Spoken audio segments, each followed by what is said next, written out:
మీకు ఈ విషయం తెలుసా? మనము ఇంట్లో పాడైపోయిందని మన డ్రెస్సులతో ఇల్లు తుడుస్తూ ఉంటాము. అయితే అలా ఇల్లు తుడిస్తే ఆస్ట్రాలజీ ప్రకారం ఎంత అరిష్టమో మీకు తెలుసా? సో, నేను మీకు చెప్తాను. పాత దుస్తులతో ఇల్లు అలుకుతున్నారా? అయితే సమస్యలు తప్పవు. చాలా మంది పాత దుస్తులు ఏమన్నా ఉంటే వాటితో ఇల్లు అలికేస్తూ ఉంటారు, తుడుస్తూ ఉంటారు. జ్యోతిష శాస్త్రం ప్రకారం ఇలా ఇల్లు అలికితే అరిష్టం అని చెప్తున్నారు.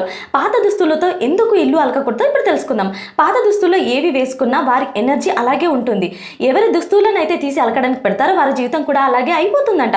అదృష్టం వరించకుండా ఎప్పుడు వారి చుట్టూ నెగిటివిటీ ఉంటుందంట. పాత దుస్తులతో ఇల్లు తుడిస్తే ఆ ఇంట్లో వారు నలుగురి మధ్యలో ఉన్నా కూడా ఎప్పుడు ఒంటరిగా ఫీల్ అవుతారంట. అంతేకాదు ఎప్పుడు ఏదో ఒకటి అనారోగ్య సమస్య వేధిస్తూనే ఉంటుందట. ఆ కుటుంబానికి సంబంధించిన ఆర్థిక లావాదేవీలపై కూడా ఈ ప్రభావం ఉంటుందట. ఎవరి దుస్తులను అయితే తుడిచే బట్టగా వాడతారో వారి జాతకంలో రాహు బలహీనంగా ఉంటాడు. దానివల్ల కెరీర్లో సమస్యలు తప్పవని అంటున్నారు.